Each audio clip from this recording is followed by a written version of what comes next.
స్నేహితులు ఇద్దరు కూడా ఒకే రోజు మరణించిన సందర్భాలు ఉన్నాయి.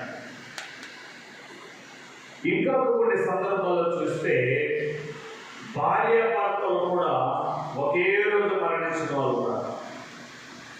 భర్త చనిపోయాడని తెలిసి భార్య కూడా హార్ట్ అటాక్ చచ్చిపోయిన వాళ్ళు ఉన్నారు. భార్య చనిపోయిందని తెలిసి భర్త కూడా హార్ట్ అటాక్ చనిపోయిన వాళ్ళు ఉన్నారు. చాలామంది చరిత్ర కాదు. వీళ్ళు భార్యాభర్తలు మరియు స్నేహితులు. ప్రజల భార్యాభర్తలు మరియు స్నేహితులు. కాబట్టి ఒక్కరిని విడిచిపెట్టి ఒకరు ఉండలేని పరిస్థితుల్లో హార్ట్ అటాక్ చనిపోయినట్టు ఇలా ఎంతో మంది. పరిశుద్ధ గ్రంథాలు చూస్తే మోషే దేవుడితో ముఖాముఖిగా ఒక స్నేహితుడితో మాట్లాడినట్టుగా మాట్లాడుచుండేను అన్నాయి. అబ్రహామును చూసి దేవుడు అంటాడు, దేవుడికి స్నేహితుడు అబ్రహాము రాయడు. దావీదు చూసి ప్రభు అంటాడు, ఇతడు నా హృదయానుసారుడు. ఇంత స్నేహితుడు. రూతమును చూసి అంటాడు, నీ సత్క్రియలు యోగ్యమైనది. వీళ్ళంతా కూడా దేవుడితో స్నేహం చేసేవారు, దేవుడు స్నేహం చేసే వ్యక్తులు. నిజంగా దేవుడు స్నేహం చేస్తే మనిషి జీవితం ఎలా ఉంటుందో తెలుసండి? ఆనందదాయకంగా ఉంటుంది. దేవుడు ఒక వ్యక్తితో స్నేహం చేస్తే ఆ వ్యక్తి జీవితం ఎలా ఉంటుంది?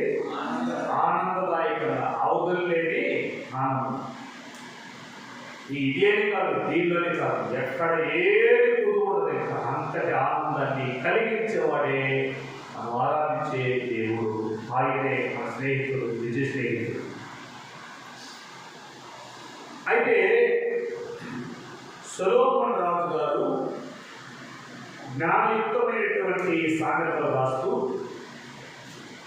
22వ అధ్యాయము 11వ వచనంలో రాజైన సొలొమోను గారు చెప్తూ ఉన్నారు దేవుడి గురించిన మాటలు. 22వ చూడండి. హృదయ శుద్ధిని ప్రేమించుచు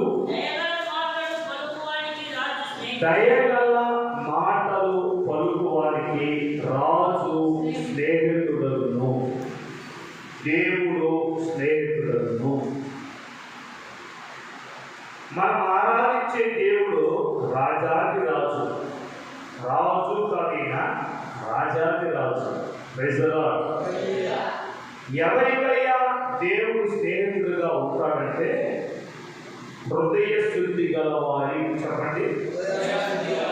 రెండోది, దయగల మాటలు పలుకువారు. హృదయ శుద్ధిగా ఉండాలి, దయగలిగిన మాటలు మాట్లాడాలి.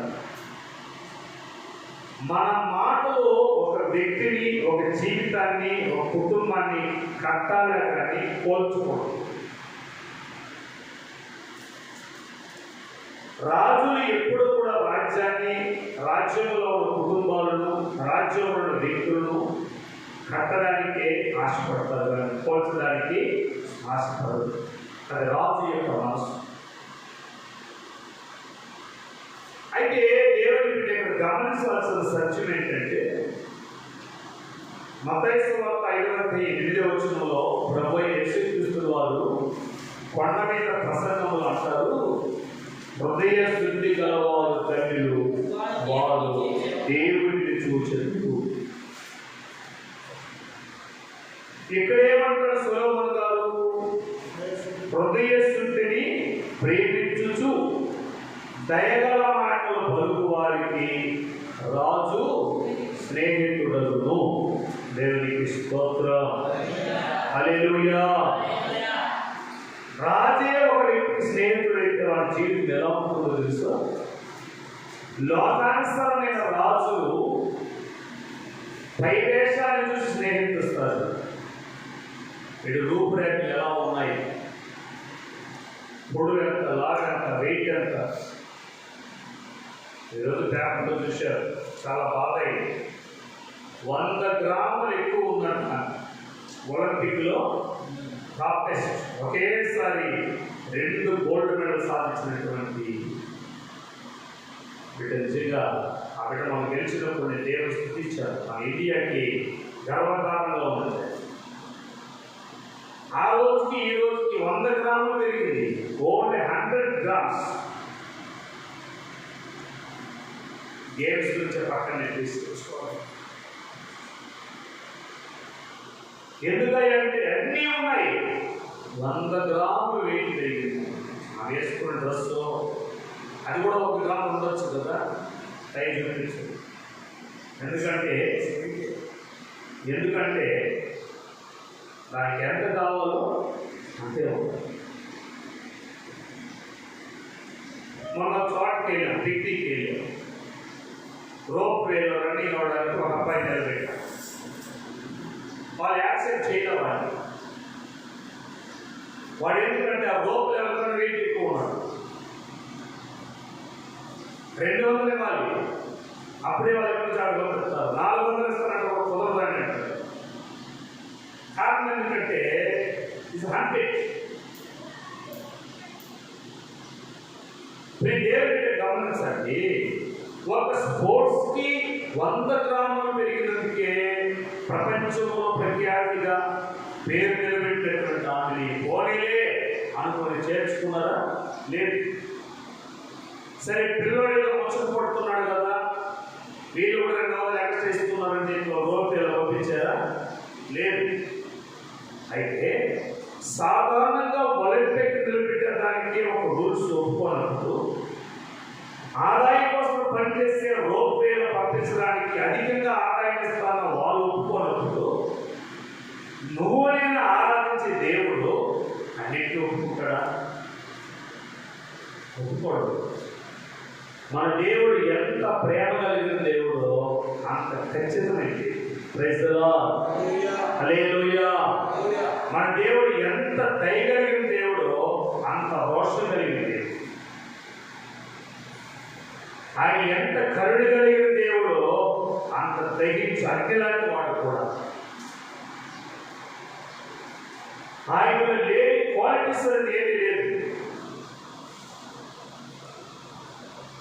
దేవుడిగా లోకంలో తాత్కాలికంగా గెలిచేదానికి 100 గ్రాములు ఎక్కువ ఉంటే సెలెక్ట్ చేసుకోలేదు, వెయిట్ ఎక్కువ ఉంటే సెలెక్ట్ చేసుకోలేదు.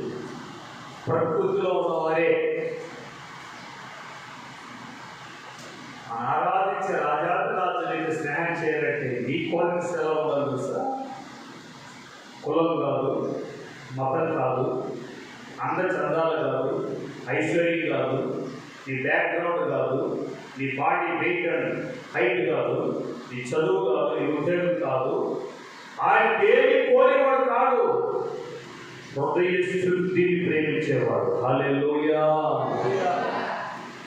ఒళ్ళు శుద్ధం కాదు, ఇల్లు శుద్ధం కాదు, హృదయ శుద్ధి. కొందరు తోలింటే తోముతారు దేని సామాను హృదయాన్ని మాత్రం మున్సిపాలిటీ కావాలన్నా హీనంగా ఉంటుంది. హలో, హృదయ తాకల మాత్రం అంత మషి కూడా కనిపించకూడదు, అంత కూడా కనిపించకూడదు. తలు మెరవాలి. అప్ప ఇంటికి వచ్చిన సూపర్ ఉందని నేను చెప్పాలి. ఈ ప్రకృతి సంబంధాలు కోరుకొని ఎవరంటే, అందుకే అపోస్తలుడైన పౌలు గారు చక్కని మాట అన్నారు. యోహాను రాసిన పత్రిక, మొదటి పత్రిక 15వ అధ్యాయము 44, 45, 46 వచనాల్లో పౌలు గారు చాలా క్షుణ్ణంగా రాశారు.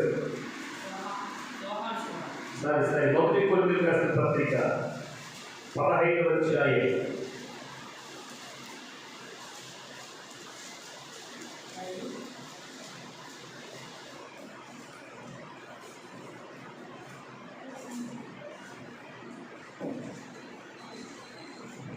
44 నుండి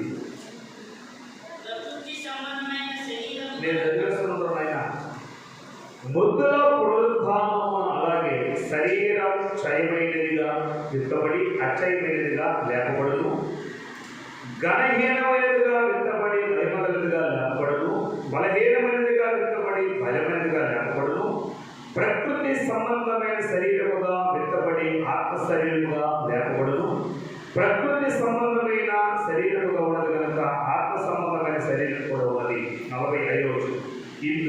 చెప్పండి.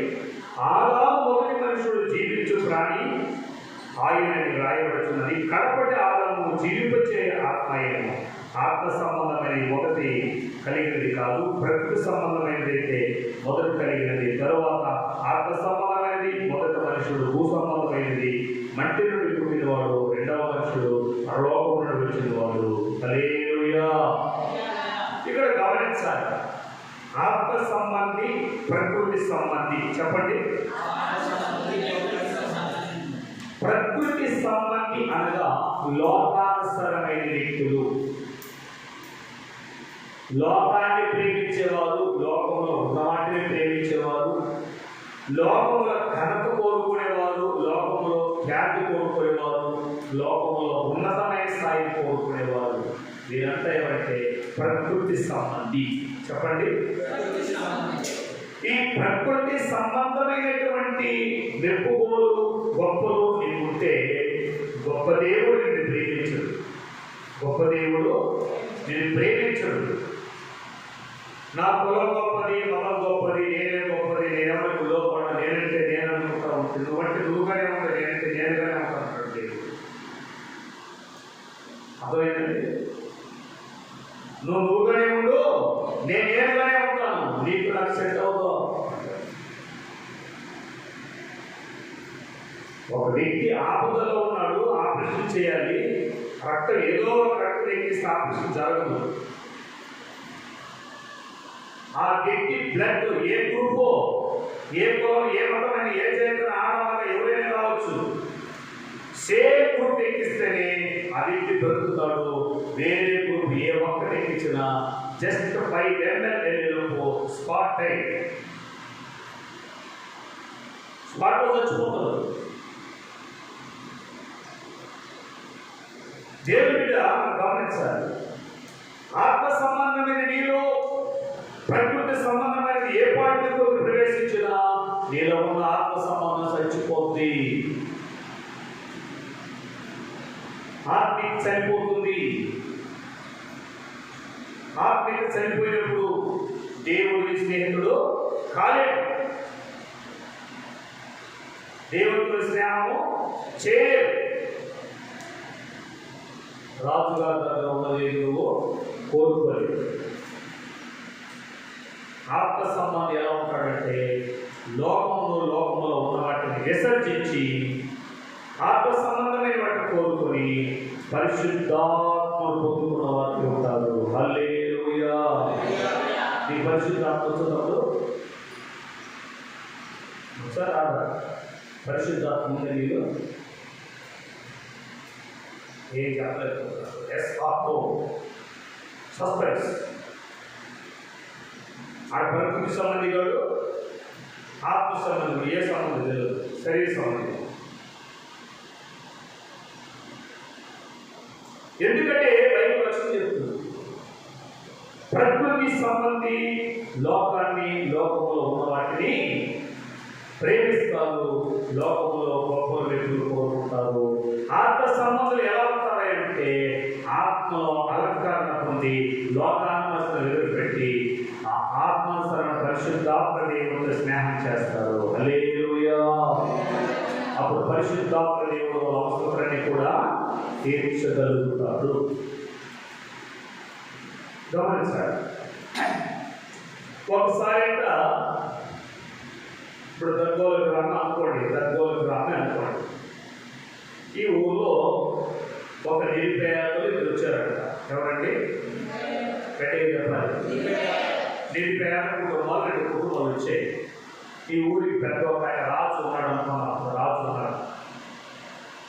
ఒక పేదవాడు ఏం చేశాడంటే, ఎలాగైనా ఈ రాజు దగ్గర నేను మంచి పేరు తెచ్చుకోవాలి, ఈ రాజు దగ్గర నేను పోషించబడాలి అని ఆశించాడు. అందువల్ల ఒక తంబూర ఒక చేతి తెచ్చుకున్నాడు. ఏం తెచ్చుకున్నాడంటే తంబూర తెలుసు కదా, టింగ్ టింగ్ టింగ్ టింగ్ అని ఒక తెచ్చుకున్నాడు.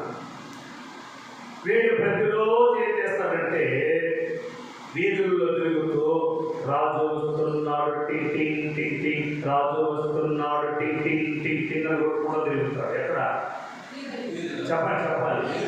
ఏ రాజు అయినా ఊరికి రాజు కనిపించే రాజు. ఇంకొక నిరుపేద ఉన్నాడు, ఆ పూట కూడా తిండికి లేనాడు. వాడేం చేస్తున్నాడంటే దేవుడు వస్తున్నాడు టింటి టింటి అని ఒకటి. చెప్పండి, ఏం చేస్తున్నాడండి?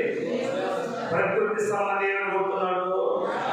రాజు వస్తున్నాడు టింటి కూడా తెలియదు. చెప్పండి, చూడండి, చేయకూడదు. రాజు వస్తున్నాడు టింటి టింటి అని ఒకటి. ఆత్మ సంబంధం ఏమని కొడుతున్నాడు? దేవుడు వస్తున్నాడు టింటి టింటి అని ఒకటి. ఈ రాజు వస్తున్నాడు టింటి అని కొట్టే వాటి నుంచి రాజు పంపించినట్టున్నారా? రాలేక ఏం కావాలి అంటే అన్నం అడుగుతాను, బట్ట అడిగితే బట్టలు, బియ్యం అడిగితే బియ్యం చెప్తున్నాడు. ఎవరనుకొని? రాజు సంబంధి. అరే ఇవ్వకపోతే రాజు ఎవరు చేస్తాడేమో అని రాజు భయపడి ఇతరికిస్తున్నారు. ఇతరు ఇదే అలవాటు అయిపోయింది. ఏమని? ఏ అలవాటు? రాజు వస్తున్నాడు ఏంటి అంతే. నేను ఉదయం నుంచి సాయంత్రం ఇదే పని. ఈ ఆత్మ సంబంధి ఏమి లేనాడు, నిరుపేదోడు, అటు ఇటు తిరుగుతున్నాడు. దేవుడు వస్తున్నాడు టింటి అంటే తాకి నీళ్ళు ఇచ్చేవాళ్ళు కూడా. తిరిగి తిరిగి అలసి సొలసిపోయి ఇంటికి పోయి, ఏమయ్యా దేవుడు ఏమైనా ఇచ్చాడంటే ఇస్తాడులే, నిరాశ చెందబోత, ఇస్తాడులే అని మంచినీళ్ళు కొద్దిస్తా అని చెప్పి మంచినీళ్ళని ప్రార్థన చేసి పడుకుంటాడు. ఇలా కొద్ది కాలం జరుగుతూ ఉంది. గమనించాలి, కొద్ది కాలము జరుగుతూ ఉంది. ఈ రాజు గారికి తెలిసింది ఏమని? ఆడెవడో నా పేరు చెప్పుకుని అడుగుతున్నాడంట, నాకెంత అవమానకరంగా ఉంటుంది, రేయ్ నా పేరు చెప్పి అడుగుతూ ఉన్నాడు, తీసుకురాడా అన్నాడు. అంతఃపురం తీసుకెళ్ళారు. రేయ్ రోజు నువ్వు ఏం పని చేస్తున్నావురా అంటే, ఏం రాజా నేను నీ గురించి కదా చెప్తున్నాను. రాజు వస్తున్నాడు ఉదయం నుంచి సాయంత్రం నీ గురించి చెప్తున్నా. నువ్వు అలా చెప్పడం నాకు అవమానకరం ఉందిరా, ఇంక మీద అలా చెప్పబోక అని చెప్పి, రేయ్ మంత్రి ఇంటాడు, వీడు నాకు అవమానం తెచ్చేదా ఉన్నాడు. ఇదిగో ఆ గుమ్మడి పండు తల మీద పెట్టాడు. ఏంటి? గుమ్మడి పండు. ఈ గుమ్మడి పండు మొయ్యలే బదువంట. వీడి వల్ల కాలం పోయడానికి కస వచ్చేస్తా ఉంది, నీరసించిపోతున్నాడు, చెమట పడిపోతుంది. ఇప్పుడు దారిలో వస్తున్నాడు ఎవరు? దేవుడు వస్తున్నాడు టింటింగ్ టింటింగ్ అని. వీడికి కోపము, ఆయాసము, బరువు, బాధ, చెమట పడి మళ్ళా ఆ పోటీ వచ్చేసినాం. నేను రాజు వస్తున్నాడు, దేవుడు వస్తున్నాడు, తీసుకెళ్ళా చూడడా ఎప్పుడు చూసిన పోటీ అని ఈ గుమ్మడికాయ నెట్టు ఆ తల మీద పెట్టాడట. ఇప్పుడు తల మీద చెప్పండి గట్టిగా. వీడు బరువు మొయ్యలే కొన్నింటికి తీసుకెళ్ళిపోయాడంట. ఏంటయ్యా ఇన్ని రోజులు నువ్వు దేవుడిని కనపడితే గుమ్మడికాయ ఇచ్చాడంటే దేవుడికి స్తోత్రాలు చెప్పు. ఎప్పుడు గుమ్మడికాయని ఒక పెట్టుకుంటే దేవుడు ఇచ్చాడు అన్నాడు. దీన మనసు కలిగి వెంటనే అంటే ఏంటయ్యా గుమ్మడికాయ ఏంటి ఇంత బరువు ఉందే? నాకేం తెలుసు, దేవుడు ఇచ్చాడు. ఇంటికి తీసుకెళ్ళి ఆ గుమ్మడికాయ కట్ చేస్తే బంగారు, వెండి, డైమండ్స్, ముత్యాలు అన్నీ ఉన్నాయి. పక్కన చప్పట్లు వాళ్ళిద్దరు 7 మాసాలని దేవుడికి స్తుతించారట. నీవు చేసిన ఉపకారములకై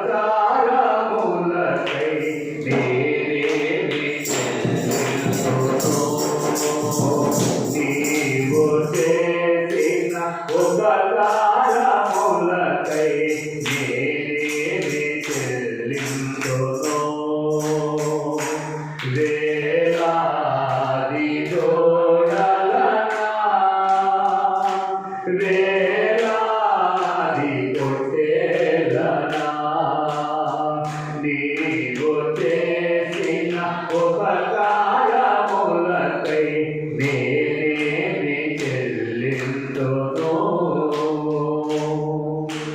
హల్లెలూయా.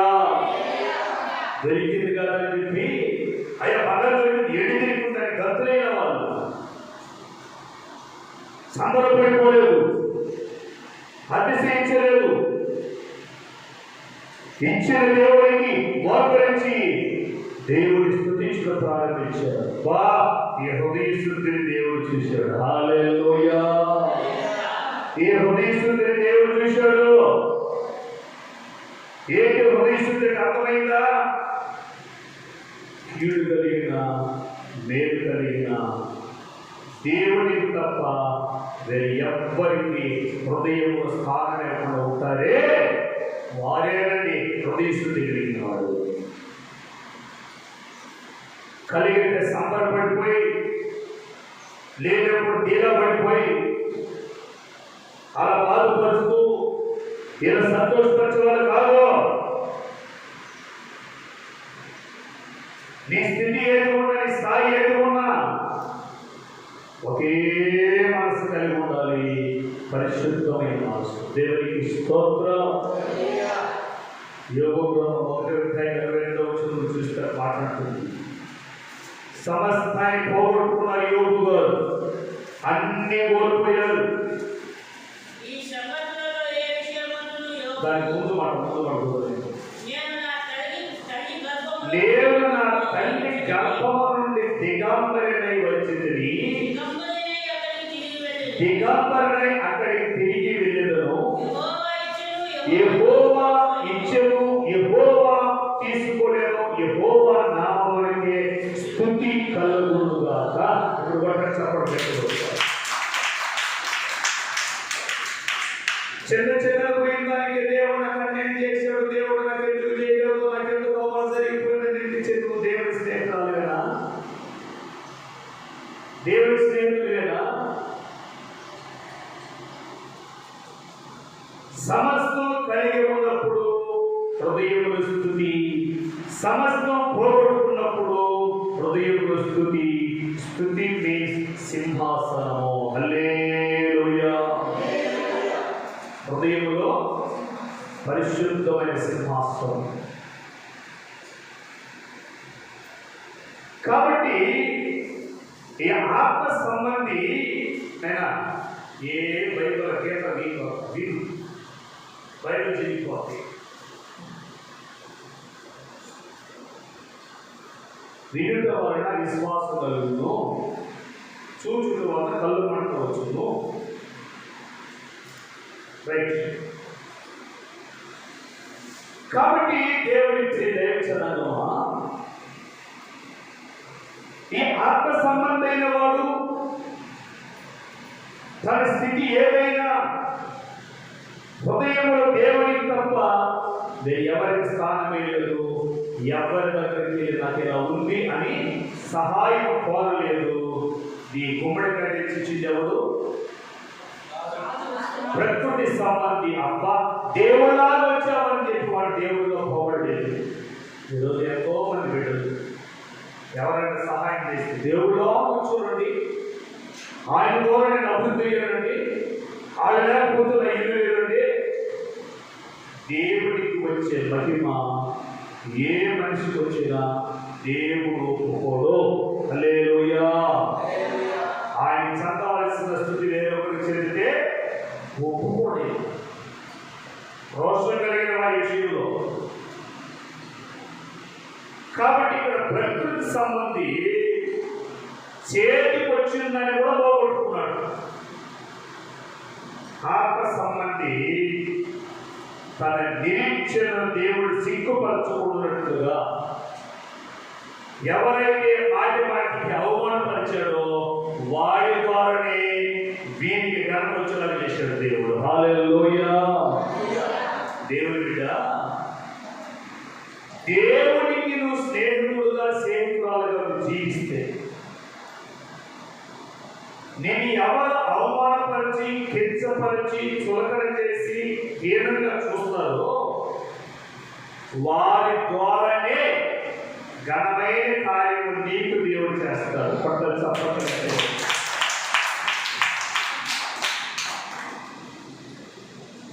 మొన్న ఇంటి ముందర ఒక చిన్న రిపేర్ పని చేయాల్సి వచ్చింది. నేను దీనికోసం ఎవరిని వెతకాలని ఒక అతనికి ఫోన్ చేసుకుంటూ నా వస్త్రాలనే చేద్దాం. మా ఇంటి పక్కనే ఇంకో తెలుగు ఉంది. ఆయన చర్చి పునాది వేసిన మొదలుకొని సంవత్సరం క్రితం వరకు నాకు డెడ్ ఆపోజిట్ అయింది. నా మీద పోలీస్ కేసు పెట్టాడు, మక్కలు చేయించాడు, పిలిపించి బెదిరించాడు, ఎన్నెన్నో చేశాడు. నేను ఉండకూడదు, మందిరమే ఉండకూడదని చేసిన వ్యక్తి. నాకు ఆయన మీద ఏం కోపం లేదు, కానీ ఆయన ఎందుకో నా మీద కోపం. చర్చి ఉండకూడదు అంతే. ఇలాంటి ఉద్దేశంతో కలిగి ఉన్నాడు.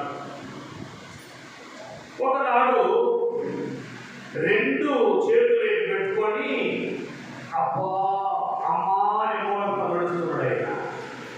అది చూశాడు. మాస్టర్ గారు చెప్పండి, నాకు 2 కిడ్నీల్లో రాళ్ళు ఉన్నాయన్నారయ్యా, నా వల్ల అంతా నిద్ర లేదు, చాలా బాధ ఉంది, నువ్వేమనుకోనంటే మా ఇంటికి వచ్చి ప్రార్థన చేస్తావా అన్నాడు. నేనేమనుకోను, నేనుండే ప్రార్థన చేయడానికి. హల్లెలూయా. ఇప్పుడు గమనించాలి, దేవుడి మాట ఏముంది?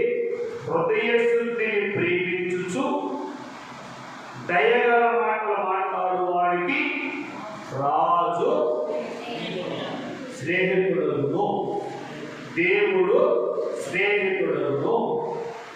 ఇప్పుడు ఆయన ఏం చేశాడు నాకు?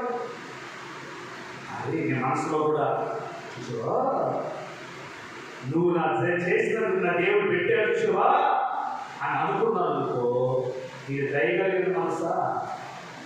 ఇది హృదయశుద్ధిగా? కాదు. నాకు ఆ మనసు రాలేదు. వెంటనే చూడు సార్, ఎప్పటి నుంచి అంటే 3 రోజులు ఇబ్బంది పడుతున్నాను పాస్టర్ గారు. సరే ఇంటికి వెళ్ళండి వస్తాను చెప్పి ఇంకా ఇంటికి వెళ్ళి పడుకోబెట్టారు. నేరుగా వెళ్ళి ఆయన పడుకోవడం రూములని నేరు మాట్లాడి ఆ 2 కిడ్నీలు చేయబెట్టుకొని నిజంగా ఆయన చేసిన ప్రతి కార్యాలు నా ఆలోచించరాగా కన్నీళ్ళు వచ్చింది. దేవా, ఇతర పాపములన్నీ క్షమించండి అని ప్రార్థన చేశా. హల్లెలూయా. ఇతర పాపములన్నీ క్షమించండి. ఆయన ద్వారా కలిగిన వేదన, బాధ, దుఃఖం అంతా కూడా నాకు పొంగుకొని వచ్చేస్తుంది. నేను ప్రార్థన చేసేటప్పుడు ఆ 2 కళ్ళ నుంచి కన్నీళ్ళు ఆయన వీపు మీద పడింది. ప్రార్థన అయిపోయింది. ఇలా తిరిగి చూశారు, నా కళ్ళు చెమ్మయ్యలేదు. అప్పుడు నాడు సారీ పాస్టర్ గారు చాలా ఇబ్బంది చూపించారు.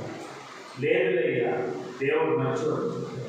దేవుడి బిడ్డ ఆపరేషన్ లేదు, టాబ్లెట్ లేదు, ఏమీ లేదు, ఆయనకి రోగం పాలైపోయింది. కొట్ట చెప్పండి.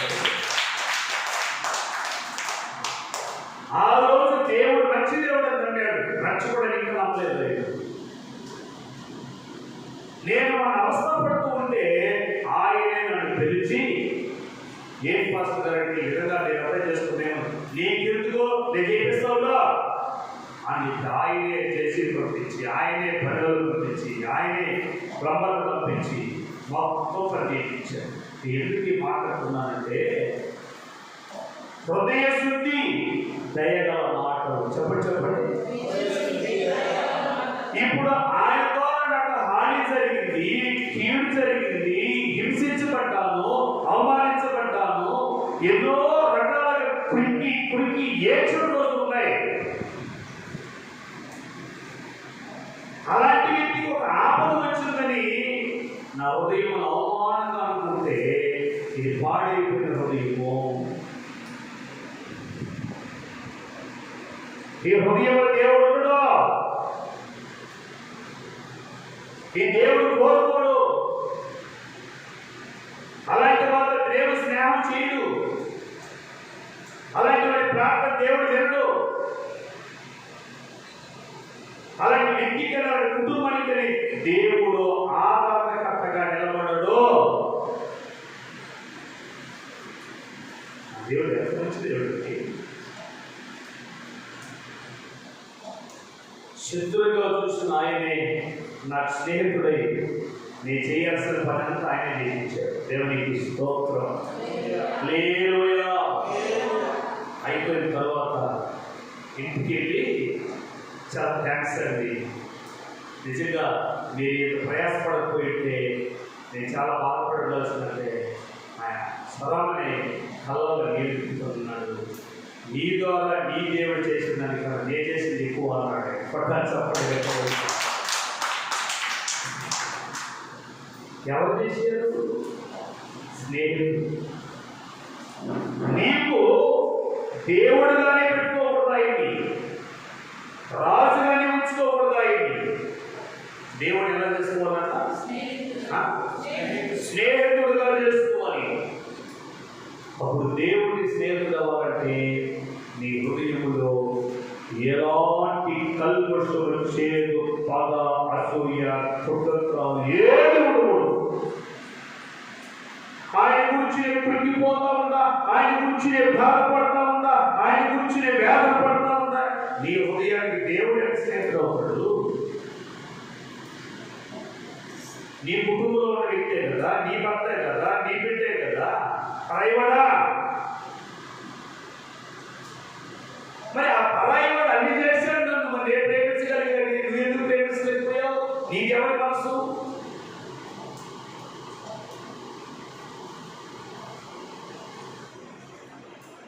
నీకెవరి హృదయం?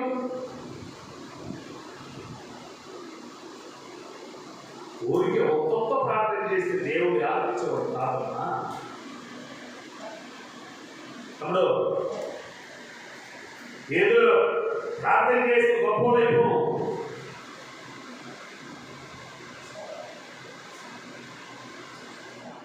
నీ భర్త ఏదో అంటే క్షమించలేడు, నీ భర్త ఏదో తప్పు చేసి క్షమించలేడు. వీరు ప్రార్థన చేస్తే ఆయన రుద్రుడు ఎదుగుతాడా? దిగుడు.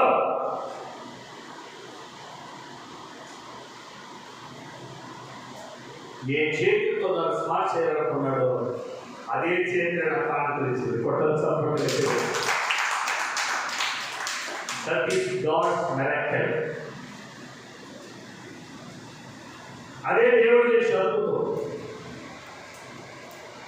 పొడిగిపోవాలి. ఎదుటి వాళ్ళ చెడు ఉన్నాయి, చెడును బాగా చేసేవాడు దేవుడు. Praise the Lord. హల్లెలూయా. వారి చెడుని నీలో పెట్టుకొని నువ్వు చెడిపో. ఎదుటి వారి చెడుని నీలో పెట్టుకొని నువ్వు చెడిపోవద్దు. నువ్వు చెడిపోతున్న ఎవరై అంటే ప్రకృతి సంబంధి. చెప్పలేవు. ఇప్పుడు ప్రకృతి సంబంధికి రాజు ఎవరు చెప్పండి?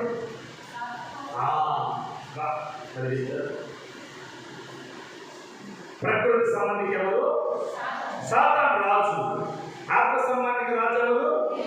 మన ఆరాధించే దేవుడు. Praise the Lord. చిన్న చిన్నదానికి కుట్టుకోబోతారు. వాళ్ళు అంటారు, వీళ్ళు అన్నారు, ఇది అంటారు, అదే అన్నారు అనుకోండి. మనకి కుక్కలు మురుగుతాయి ఎప్పుడన్నా చూసి మనకి ఎందుకు బాబు? కొండలు చూసి కుక్క మెరుగుతుంది, చేతి ఎవరికి బాబు? కుక్కలు మురిగిన దగ్గర ఉనికి పడవక కొండ కన్నా గట్టోళ్ళు మనం. హల్లెలూయా. అందుకే ప్రభు అన్నాడు, పర్వతములు తొలగిన మెట్టలు తప్పిన నా కృప విడువదంటివే. పర్వతములు తొలగిన మెట్టలు తప్పిన నా కృప విడువదంటివే. అయ్యా నా కృప విడువదంటివే. భయపడకో, నేను నీ పక్షముగా తోడై ఉన్నాను. అని నీవు నా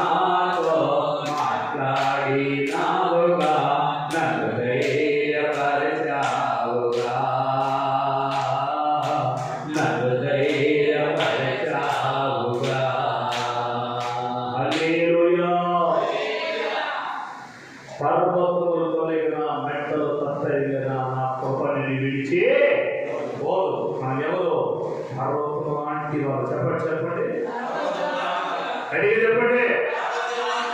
కుక్కలు పర్వతాలు పర్వతం మీద ఒక రాయి కదా, నువ్వైతే చిన్న తొమ్మికి ఏదో నాయనగా అన్నాడంట, సహించుకో. ఆ కుక్క కలిసింది ఈ కుక్క కూడా కలిసింది, కుక్కేగా నిలబడు. మత్తయి 5:11 కొండ మీద ప్రసంగంలో దేవుడి మాట చక్కగా మాట్లాడేది. నా నామ నిమిత్తము సకల జనులు మిమ్మల్ని నిందించి హింసించి మీ మీద అబద్ధపు చెడు మాటల పలికినప్పుడు మీరు ధన్యులు. అప్పుడు పరలోకమందు మీకు ఫలం అధికమగును. హల్లెలూయా. ఎక్కడన్నా చెప్పాలి. ఈ లోపల నీకు ఎందుకు ప్రెస్టేజ్? కొండ ఎప్పుడు పగిలిపోతావు తెలియదు. నువ్వు పగిలిపోయినామంటే మట్లో చేస్తావు. దీనికి ఎందుకు నీకు ప్రెస్టేజ్? ఎందుకు నీకు పౌరుషం? ఎందుకు నీకు ఘనత? ఎందుకు నీ ఖ్యాతి? ఎందుకు ఆంధ్ర శబ్దాలు? ఎందుకు ఆభరణాలు? ఎందుకు సౌందర్యం? ఎందుకు నిద్ర మేడ కోటలు? ఎందుకు పగిలిపోయి కొండ? ఎవరు దీనికి ఎందుకు ఉలిక్కి పడింది?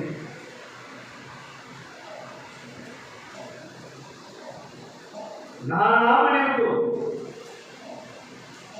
ఈ ప్రకృతి సంబంధి ఎన్నిసార్లు ఇచ్చాడు? ఆత్మ సంబంధిని ఎలా మీ దేవుడు ఇచ్చాడా? నా దేవుడు ఇస్తానులే. ఈ చదువు మళ్ళీ ఇంకొక ఇంటికి పోతున్న పులిహోర పెడతాడు. ప్రకృతి సంబంధం ఆత్మ సంబంధం వస్తాడు. చూడు ఎంత టేస్ట్ ఉంది పులిహోర, ఆ ఎక్క పెట్టింది నాకు సూపర్ అంటాడు. అరే నాకు దీయా అన్నాడు. వాసన పిలిచాడా? లేదు. నా దేవుడు ఇస్తాడే.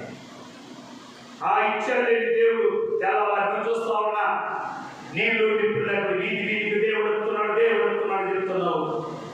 ఎన్నిసార్లు తింటుంటాడు, ఎన్నిసార్లు అవమానపరుచుంటాడు, ఎన్నిసార్లు హేళన చేసి ఉంటాడు, ఎంత ఆకలి అనిపించుంటాడు, ఎంత క్షోభ అనిపించుంటాడండి. వీటికన్నిటికీ ఓర్చుకున్నాడు కనుక అవమానించిన వారి ఘనమైన కార్యం దేవుడు చేశాడు. కొట్ట చెప్పట్ల మా ఆదిగా ప్రకృతి సంబంధి మయం వస్తున్నది. హల్లెలూయా. మాట్లాడేస్తున్నాడు. హల్లెలూయా. పాపం చేస్తున్నాడు. హల్లెలూయా. వీళ్ళందరికీ హల్లెలూయా. దేవుడికి ఎప్పుడో వస్తారు అయినా that is not correct. ఎవరి సంబంధాలు ఉండాలి? మా తమ్ముడు, మా అమ్మ, మా బిడ్డ, మా ఇల్లు, నా తండ్రి ప్రేమతో ప్రార్థన చేయి. హల్లెలూయా. ప్రేమించడం తప్పు కాదు. వారిని హృదయంలో పెట్టుకొని వ్యాధి చెందొద్దు. చిన్న ఉదాహరణ చెప్తాను, మిమ్మల్ని బట్టి చెప్తాను. నీవు నీ భర్త గురించి 60 పేపర్ వస్తావు. నీకు వీళ్ళ కుటుంబాల గురించి డజన్ రాస్తారు. ఆమె వాళ్ళ పిల్లల గురించి 2 డజన్లు రాస్తారు. వీళ్ళు 12 డజన్లు రాస్తారు. మీరందరూ మీ ఇంట్లో వాళ్ళ గురించి, మీ తల్లిదండ్రుల గురించి, మీ భార్య గురించి, మీ భర్త గురించి రిమార్క్స్ ఎన్ని చెప్పుంటారా? మీరు మీ హృదయాల్లో పెట్టుకున్న రిమార్కు నా హృదయంలో పెట్టుకుంటే వాళ్ళ కొరకు నేను ప్రార్థన చేయలేను, వారిని ప్రేమించలేను, వారిని స్నేహం కూడా చేయలేను అని ఒక మాట ఆలోచించండి.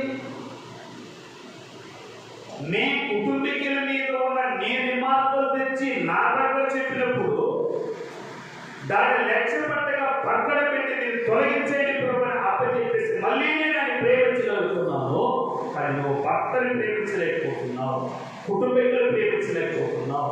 అదే ఇంట్లో ఉన్నావు, అదే కంచోలు తింటున్నావు, అదే పడవలో పడుకుంటున్నావు. బట్ సమాధానం లేదు. ఇది ఎవరి మనసు? నువ్వు తండ్రికి సంబంధం, ఆత్మ సంబంధం. నేను మాట్లాడు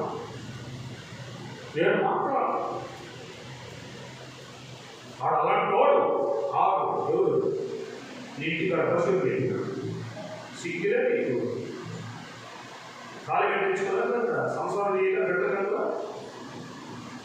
అప్పుడు ఆయన కాదు ఇప్పుడు ఆట.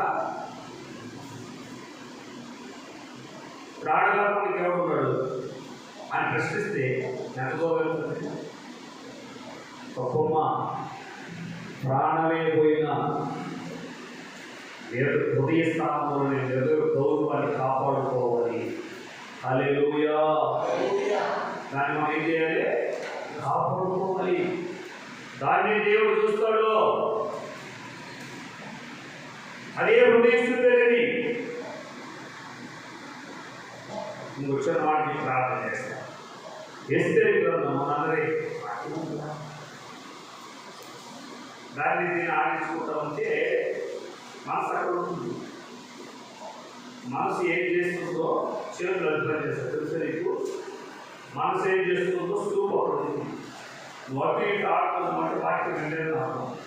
ప్రకృతి సంబంధించి జీవించడం, ఆత్మ సంబంధించి జీవించు, తలాడించుకోవడం, హృదయాన్ని ఆడించు. హల్లెలూయా. రైట్. ఎస్తేరు గ్రంథము 10వ అధ్యాయము 3వ వచనం గమనించండి. యూదుడైన మొర్దెకై రాజైన అహష్వేరోషునకు ప్రధానమంత్రిగా ఉండి, గమనించండి, తన వారందరితో సమాధానంగా మాట్లాడుచు తన జనుల యొక్క క్షేమమును విచారించువాడు, యూదులలో గొప్పవాడై తన దేశస్తులలో చాలా మందికి ఇష్టడుగా ఉండేను. చెప్పడం ఒకసారి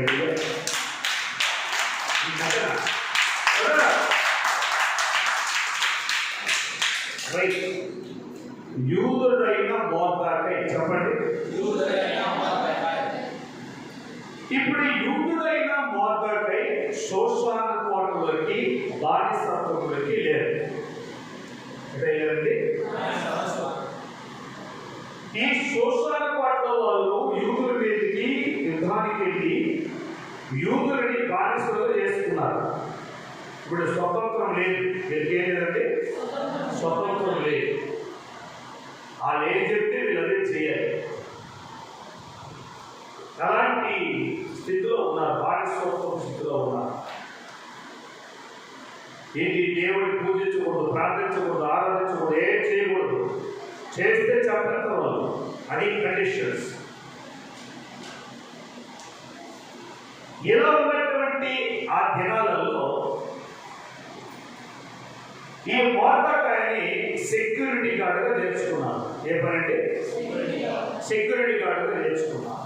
ఈయన రాజుగారి యొక్క ద్వారబంధువులను కాల్చుకుని ఉండేవాడు.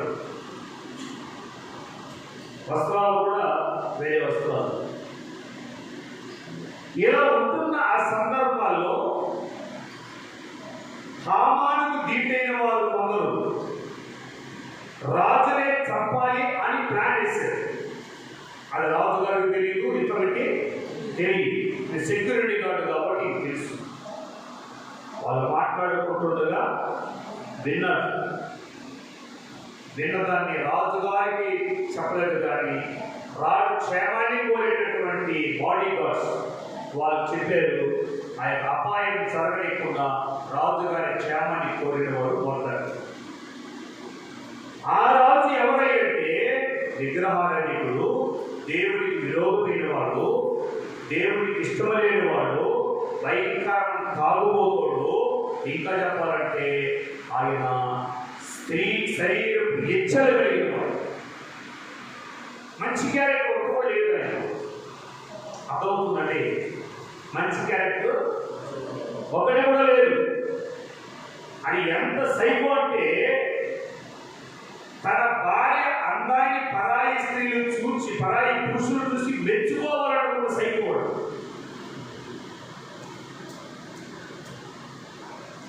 అందరూ వేసుకుంటారు లేదా చూడండి వాళ్ళని.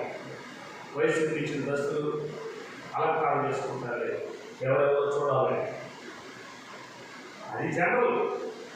కానీ ఇక్కడ ఏంటి, ఒకడు భార్య అందరినీ మరి ఒకరు చూస్తేనే కళ్ళు మీకేసి కాలం ఇది. ఆడెవరంటే నా భార్య ఎంత అందరూ మీరు చూపు రండి ఎన్నది అలాంటి సైకిల్ అంటాడు. అలాంటి స్వభావం కలిగినటువంటి వ్యక్తి దగ్గర సెక్యూరిటీ గార్డుగా ఉన్నాడు మొదటి. అలాంటి వ్యక్తిని చంపడానికి పూనుకున్నారు అక్కడ ఉన్నవారు. కానీ చెడ్డవాడైన అహాశ్వరేశ్వరుని రక్షించడానికి ప్రయత్నం చేశాడు మొదటి. హల్లెలూయా. అపాయం నుంచి శత్రువుని తప్పించేసి అంత మంచోడు ఎవరు? మొదటి. శత్రువునే తప్పించడానికి పూనుకున్నవాడు యూదుడైన మొదటి. నువ్వు భర్త కొట్టాడట ఒక ఆయన, కానీ భర్త చెప్పండి కొట్టాడు. ఇద్దరు అక్క చెల్లెలు, ఇద్దరు అన్నదమ్ములు.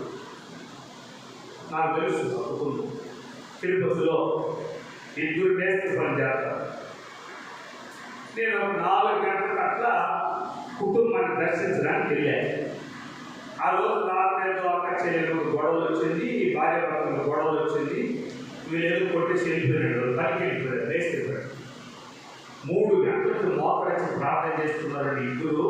చిన్నగా నీవు లేకుండా నేనుండలేను పాట. కళ్ళు కూర్చున్న కళ్ళు పిలిచిన వీడే సూపర్ పాట. అక్క పాట ప్రార్థన చేసుకోవద్దు. ప్రభువా కొట్టినోడు వాడు కాలు ఇరిగిపోడు దాకా పెద్ద కట్టి చిన్న కట్ట రావే ప్రభువా. అదే వాళ్ళు కాదు మొగులు గురించి ఈ చిన్న ప్రార్థన చేసి జుట్టు పడుకు లాగలేకుంటాడు ప్రభువా. ఆ చెయ్యి ఇరిగిపోడు దాకా పెద్ద కానే చెప్తుంది. ఏమో ఎంత పెద్ద ప్రార్థన చేస్తున్నారు. నేను ముందు రేట్లు పడ్డా అలా చూడలేదు. అంత డెప్త్లో వెళ్ళిపోయారు. ఏం ప్రార్థన అనేది మొగుడు కాలు చేతులు విరిగిపోవాలని ప్రార్థించే భార్య. మరి ప్రార్థనా వీరులు చిన్న పాటగా పెట్టుకోతే మురిసిపోతారు. ఎక్కువ విన్నారంటే ఎంత వేషధారి. హలో అయిపోయింది. 3 ప్రారంభించినారు, 5 అయినా లేదు. మంచి ప్రార్థన అయితే మాకు వస్తారా వాళ్ళకి. అయిపోయి 4 చేసేసారు. 2 గంటలు చేపడే కూర్చోవాలి కూర్చోవాలా. అయిపోయి కళ్ళు చూసుకొని అప్పుడు వెళ్తున్నారు. ఎంత నాకు ఇప్పుడే ప్రార్థన చేసేదండి. అవునమ్మా కళ్ళు తెరుస్తా ఉందమ్మా, మీరు ప్రార్థన చేస్తున్నారు అని ఇంట్లో కూర్చోబెట్టి చేసారు, నెక్స్ట్ ఇచ్చారు, తాగారు, ఏదో ఫ్రూట్స్ తెచ్చారమ్మా. ఆగండి నేను వీలు చెప్పాలని వచ్చాను నేను అన్నా. ఏంటయ్యా ఏం లేదమ్మా, ఇప్పుడే ఫోన్ వచ్చింది. అందులో ఇద్దరు సెకండ్ ఫ్లోర్ సార్ పనిచేస్తున్న సార్ వెళ్ళిపోయిందంట. వాళ్ళు అక్కడి నుంచి కింద పడిపోయి చిన్నానికి చెయ్యి పెద్దానికి కాలు వెళ్ళిపోయి హాస్పిటల్లో ఉండాలని ఇప్పుడే ఫోన్ చేశారు. నేను అందుకే వచ్చాను, ఇంటికి తీసుకోవాలేదా. ఓ దేవుడు ఓ దేవుడు ఓ దేవుడు సైతం పట్టిందా. ఇందకేమో ప్రార్థన చేసేవో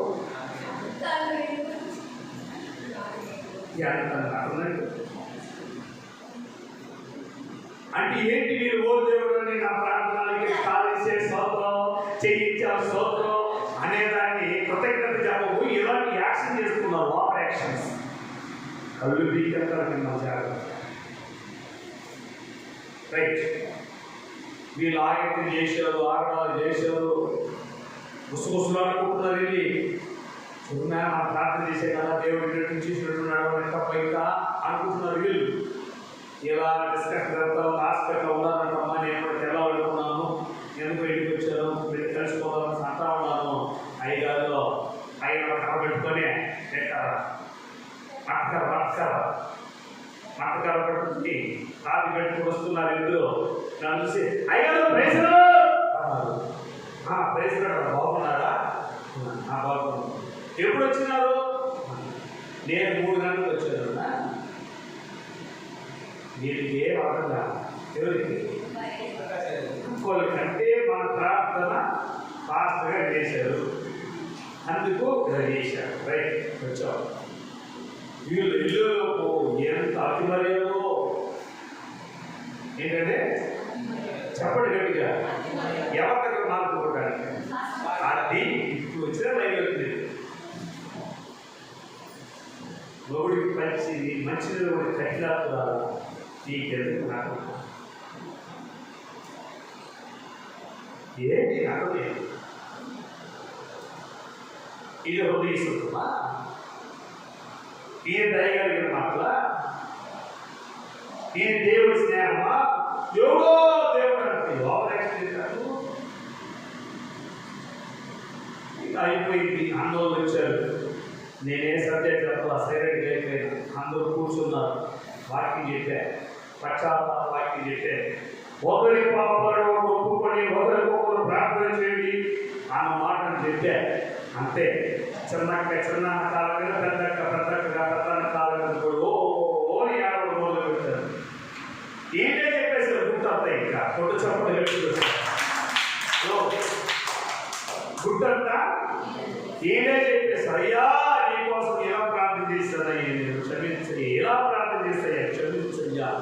ఇంక వాళ్ళే సామాన్యంగా కళ్ళు ఎవరు చేస్తున్నారు. ఇంకా మాస్టర్ గారు పడుతున్నారు వాళ్ళు. ఇక వాళ్ళని కూర్చోబెట్టి ఏదో పొరపాటున ఇక భార్యభర్తలతో అలా ఉండకూడదని చెప్పి కొన్ని వాక్యాలు చెప్పి సమాధానపరిచి వచ్చాను. ఈ రోజు కుటుంబం ఆశ్చర్యకరమైన తప్పకుండా తెప్పించారు. హల్లెలూయా.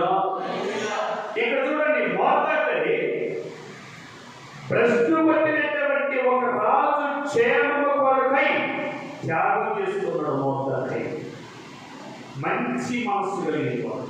ఏ మనసు అండి? మంచి మనసు కలిగి.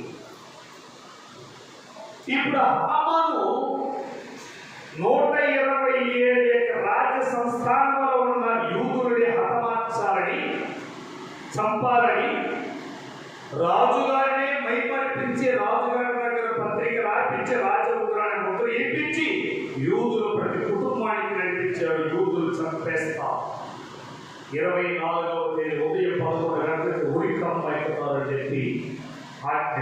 ఎవరైనా హామాను రాశాడు, హామాని ముద్ర వేశాడు, రాజుగారు వేసుకోవాలని చెప్పాడు. నమ్మాడు. ఎవరిని? హామానికి నమ్మకం. హామాను రాజుకి నమ్మక ద్రోహం చేసుకున్నాడు. ప్రకృతి సంబంధి. ఎవడు అంటే రాజును చంపేసి రాజవాళ్ళని ప్లాన్. ప్రకృతి సంబంధి ఎప్పుడు ఎక్కుంటుందంటే ఒకరి స్థానంలో స్వాధీనపరచుకోవాలని ప్లేస్ ఉంటుంది. అది ప్రకృతి సంబంధించిన రైట్. అయితే హామాను ఉన్నటువంటి చెడ్డ మనసు యూదులు చెప్పాలనుకున్నారు. ఇప్పుడు మోర్దెకై ఈ విషయాన్ని కూడా తెలుసుకున్నారు. ఇప్పుడు మోర్దెకై ఏం చేస్తున్నాడో తెలుసా? తన వేసుకున్న వస్త్రములని తీసివేసి గోరి పట్ట కట్టుకొని పైన బూడిద పూసుకొని ఆయన ఉండే స్థలంలోనే ఉన్నాడు. ఇప్పుడు మనిషి అక్కడే ఉన్నాడు, వస్త్రధారణ మారింది. ఏమారిందండి? వస్త్రధారణ మారింది. ఇదంతా రాజు కొత్త వ్యాపించబడిపోయింది. ఏమని? ఈ మోర్దెకై ఈ విచిత్రమైన రాష్ట్రంలో వచ్చాడు, ఈ బట్టలు వచ్చాడు, ఏంటయ్యా ఈ గురి చూసుకున్నాడు, ఏదో ఏడుకున్నాడు అని తెలుసులోపు ఈ విషయము అమ్మగారికి తెలిసింది. ఎవరికి? ఎస్తర్ రాణి గారికి. యూదులు ఎలా చేయబోతున్నారట అని. ఇప్పుడు ఏ రాణి మనసులో ఏం కావాలి? అరే నన్ను పెళ్లి చేసుకున్నా కదా భర్త, మా వారి సంపాదించుకుంటున్నావా, నీ కథ చూస్తున్నామని చెప్పాలి. నీలాంటి భార్య, ఆ మంచి భార్య కదా. అప్పుడు ఆ మాట ఉంది, ఇదిగో నేను రసించదును, నేను మీ అందరి కొరకు 3 దినములు ఉపవాసం ప్రార్థన చేస్తాను. నా చరిత్రతో నేను కలిసి 3 దినములు ఉపవాసం ప్రార్థన చేస్తాను. మోర్దెకైకి చెప్పండి, యూదులందరినీ 3 దినములు ఉపవాసం నా కొరకు ప్రార్థన చేయని చెప్పండి. దేవునికి స్తోత్రం. నా కొరకు ప్రార్థన చెప్పండి. ఎందుకంటే ఈ సందర్భంలో రాజు గారి దగ్గరికి కూడా శిక్షేగానేది ప్రేమ కాదు, మరణమే. అయినా సరిపోతాను, నేను యూదుల కోసం కాదు. త్యాగం. ఉపవాసం అంటే చెప్పాలి, ఉపవాసం అంటే త్యాగం. ఊరికి మొత్తం ఉపవాసాలు కాదు. ఉదయం కష్టపెట్టుకుని ఉపవాసం ఎవరికి అనిపిస్తుంది?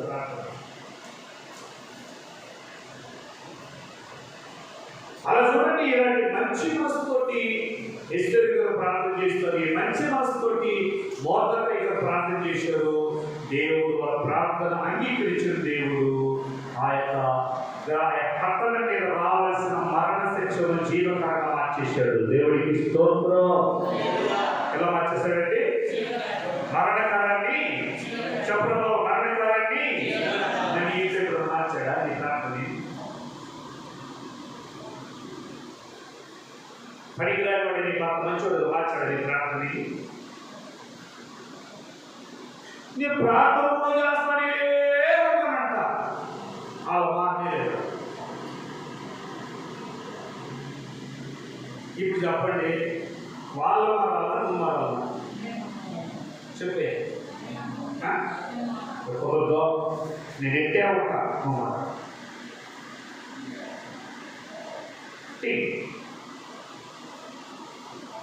ఇలాంటి మంచి మనసు కలిగి ప్రార్థించిన మొర్దెకై దేవుడు ఏం చేశాడట?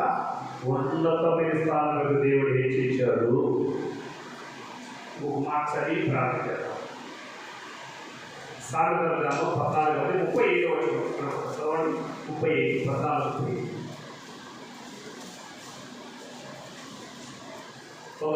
14 బుద్ధిగల స్నేహితుడు సేవకుడు రాజుష్టుడు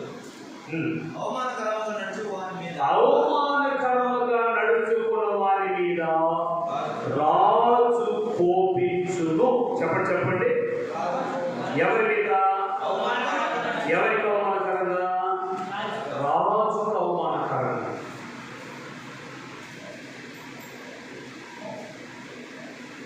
రాజుకు క్షేమాభివృద్ధి, సంఘానికి క్షేమాభివృద్ధి, ప్రజలకు క్షేమాభివృద్ధిని కోరుతున్నాడు మొర్దెకై.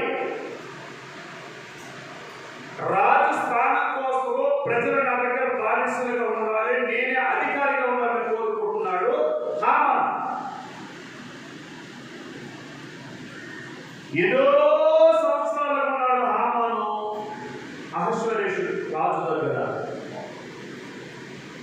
కొత్తగా వచ్చాడు మొర్దెకై. మంచి మనసును బట్టి హామాను మీద రాజు కోపం వచ్చింది, మొర్దెకై మీద స్నేహం పెరిగింది. కొత్తలు చెప్పండి. హామాను మీద కోపం వచ్చింది, మొర్దెకై కోపం వచ్చింది, మొర్దెకై మీద స్నేహం పెరిగింది.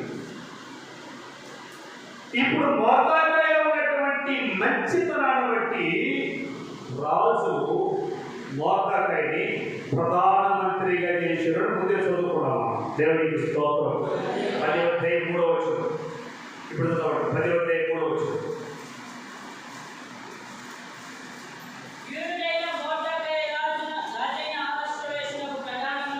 ప్రధానమంత్రిగా ఉండెను, అందరితో సమాధానకరమైన హృదయం కలిగిన వాడుగా ఉండెను, జనుల యొక్క క్షేమాభివృద్ధికి ప్రార్థనని వాడుగా ఉండెను, యూదులలో ఎంత గొప్పవాడైనా అందరికీ ఇష్టడై ఉండెను. హల్లెలూయా. మనం కొందరికి ఇష్టడు, కొందరికి చెప్పాలి. చెప్పండి గట్టిగా. నేను చిన్న సాక్షి చెప్పి క్లోజ్ చేస్తాను. నేను పేదగా ఉన్నప్పుడు, తిండికి బట్టలకు లేనప్పుడు, నాకు 3 అక్కలు ఉన్నారు. ఊహ తెలిసినప్పుడు ఏదో సహాయం చేసుకుని వచ్చిందో కానీ ఊహ తెలియక ముందు, తెలిసిన తర్వాత ఎలాంటి సహాయం అందించిందో కాదు. దేవుడు నాకు ఇచ్చిన జ్ఞానంతో పరాయి వాళ్ళైనా నా మంచితనాన్ని బట్టి దేవుడు ప్రేమించి చదువుకోవడానికి వసతులు కల్పించి, బుక్కులు కొనిచ్చి, పుస్తకాలు కొనిచ్చి ఒక ఉన్నతమైన స్థాయికి రావడానికి దేవుడు ఆనాడే సహాయం చేశాడు. నేను పేదగా ఉన్న నన్ను దేవుడు ఒక స్థాయిలో ఉంచాడు. అంతవరకు మా అక్క వాళ్ళని ఎక్కడ ఉండాలని కూడా అది చచ్చినోడని అనలేదు. అందులో కట్టే ఒక మాట. నేను ఒక స్థాయికి వచ్చిన తరువాత మా తల్లి, మా అమ్మగారు నిజం ప్రభు ఇట్టున్నాడు బలిపేట గురించి. ఈ పైసలు లెక్క పెట్టేవాడు కదా నేను. హాస్పిటల్లో, మెడికల్ షాప్లో, ఫైనాన్స్, చిట్స్ అమౌంట్, తర్వాత ట్యాక్స్ పోతుంది, 2 కార్లు, అవి అమౌంట్ ఎంత వస్తుందో తెలియదు. ఎవరిస్తే దాన్ని జోబులు వేసుకొని పోయేది. చెడ్డవాళ్ళు లేదు దేవుడిలో. ఇంకా ఫ్యాక్టరీ షాప్ తగిలేసి అమౌంట్ అట్లా ఉంటుంది. రేపు మర్చిపోతుంది దాన్ని. అంత తెలియదు. ఎలాగనే ఉండేవాళ్ళు. ఇంకా మా అమ్మ దీనంతా లెక్క పెట్టి చదువు రాదు, మాకు లెక్క తెలియదు. కట్ట ఉంటే కట్ట అట్టే ఎత్తుకుంది, ఏదో ఒకటి. ఈ కొన్ని విషయాలు నాకు తెలిసినప్పుడే పట్టించుకునేవాడిని కాదు. ఎందుకంటే ఒకప్పుడు ఇలా ఉన్నాం, ఉంది పెట్టలే అన్న. ఇలా ఎదుగుతూ ఉంటే మా అమ్మ నా మీద దాడి చేసి ఆలు పెట్టే ఇల్లు పెట్టేదిలే, ఎవరికి ఆడపిల్లలు పెట్టలేదే అంటే నా మీద పోవాలి, నా తల్లి వాళ్ళకి పోవాలి. తప్పులేదు పోవడం. నేను ఫ్యాబ్రిక్ అంటే అక్కలు ఎక్కడికి వెళ్ళి, బావులు ఎక్కడికి వెళ్ళి, బంధువులు స్నేహితులు ఎక్కడికి వెళ్ళారు. ఏ రోజు 10 రూపాయలు సంపాదించుకుని వీళ్ళకంతా పెట్టలేదు. మా అమ్మ నాకు తిరగడం రోజులు ఉన్నాయి. సరే, వాళ్ళ వాటిలో కూడా చాలా వరకు హెల్ప్ చేశారు. కొత్త కోణాలు నక్కలేదు కదా. ఎంత చేసినా తిరుగుబడతామనే కానీ ప్రేమించడంతో చూడవాళ్ళు లేదు. సరే, ఓకే. ఆరోగ్యంలో పేదవాడిని, తర్వాత ధనవంతులు, తర్వాత నిరుపేదైపోయాను. అదే 3 అక్కల ఎదుట అప్పులు వాళ్ళు కొట్టుకొని తీసుకెళ్తూ ఉంటే మా తమ్ముడే నా దగ్గర రాలి. ఎక్కడున్నాడు ప్రేమ? చివరికి మా అమ్మని కూడా కఠినపరిచి వాళ్ళ వశం చేసుకొని కన్న తల్లి కూడా నన్ను చూడడానికి ఇలా పుడుతున్నారు, తిరుగుతున్నారు. ఎందుకయ్యా ఒక మాట అనలేదు. ప్రభు ప్రేమను బట్టి ప్రభు ఆ స్థాయి నుంచి, స్థితి నుంచి నన్ను తప్పించాడు. తర్వాత ఎదిగించాడు. ఇప్పుడు ఒక స్థాయిలో ప్రభు నడిపించాడు. వాళ్ళందరూ తిరిగి నా దగ్గరికి వచ్చారు. ప్రకాశ్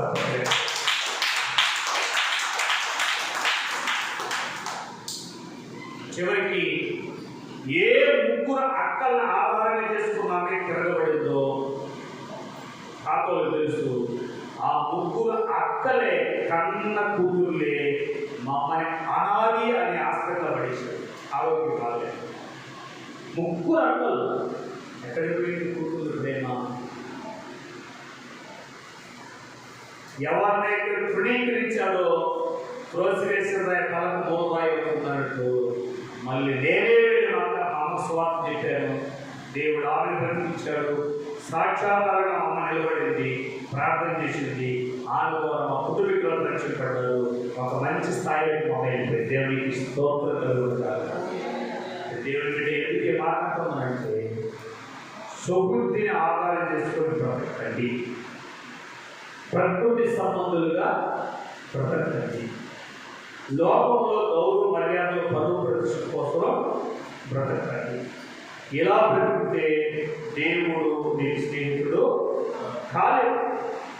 ఆత్మ సంబంధిగా అంటే ఏంటంటే శత్రువును కూడా మనం క్షమించాలి, చెప్పండి, క్షమించాలి, ప్రేమించాలి, చేరవేయాలి, ఆదరించాలి. దేవుడికి స్తోత్రం. ఇది ఎవరి మనసు అంటే యేసే మనసు. ఈ మనసు నీకుంటే నీకు స్నేహితుడు ఎవరు? చెప్పండి గట్టిగా, యేసయ్య. కొద్ది రోజులు శ్రమ పడినా, అవమానించబడినా, నిందలు వచ్చినా, కష్టాలు వచ్చినా గుమ్మడి పడి వాడు తల మీదకి వచ్చినట్టుగా నీ మీద కూడా ఆశీర్వాదం వస్తుంది. హల్లెలూయా. నీతిమంతుల తల మీద ఆశీర్వాదం వచ్చును. ఏమండి? నీతిమంతుల తల మీదకి చెప్పు గట్టిగా, ఆశీర్వాదం వచ్చును. ఇలాంటి స్వభావం కలిగి జీవిస్తే నిన్ను బట్టి ఎవరు చచ్చిపోయేది వేసుకోవడం లేదు. పాడి గంటే నరకానికి లేదు. నేనైతే ప్రార్థన చేసే ప్రభువా, మా వాళ్ళు ఎవరు కూడా నరకానికి పోకూడదు, మా వాళ్ళు ఎవరు చచ్చిపోయి పాడి కట్టకూడదు. ఇది నా కోరిక. మా వాళ్ళకి ఏం కట్టకూడదు? చెప్పడిగా పాడి కట్టకూడదు, ఎక్కడికి వెళ్ళకూడదు, నరకానికి వెళ్ళకూడదు. పట్టుదల కలిగి ప్రార్థన చేశా. అందరూ ఇప్పుడు ఎవరు వచ్చినా పెట్టే పెట్ట దేవునికి స్తోత్రం. దేవుడు నెరవేర్చేశాడు. అలాగా నిన్ను బట్టి నీ భర్తని, నిన్ను బట్టి నీ బిడ్డలు, నిన్ను బట్టి నీ కుటుంబాన్ని, నిన్ను బట్టి నీ తల్లిదండ్రులు, నిన్ను బట్టి నీ రక్త సంబంధికుల్ని ప్రభువులోకి నడిపించాలంటే మిమ్మల్ని బట్టి గ్రామాన్ని ప్రభువులోకి నడిపించాలి. ఒక్కొక్కరు ఒక్కొక్క మోతాకి ఎలాగ మారాలి. Praise the Lord. ఒక్కొక్కరు ఎస్తేరులాగా మారాలి, ఒక్కొక్కరు ఆత్మ సంబంధిగా మారాలి. ఎప్పుడైతే నువ్వు మార్చబడతావు, దేవుడు నీతో స్నేహం చేసి నీ ద్వారా వాళ్ళకి సహాయం చేసి నిన్ను బట్టి అనేక ప్రభుత్వం నడిపిస్తారు దేవుడు. అవే మాకు ప్రార్థన చేసుకున్నాం. హృదయ స్థితిని ప్రేమించుచు